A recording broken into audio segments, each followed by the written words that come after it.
नमस्तेऽस्तु महामाये श्रीपीठे सुरपूजिते शङ्खचक्र गदाहस्ते महालक्ष्मी नमोऽस्तुते।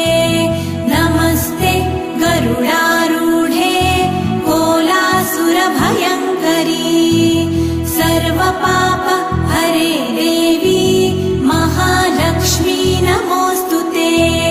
महादेव्यै च विद्महे विष्णुपत्न्यै च धीमहि तन्नो लक्ष्मी प्रचोदयात्।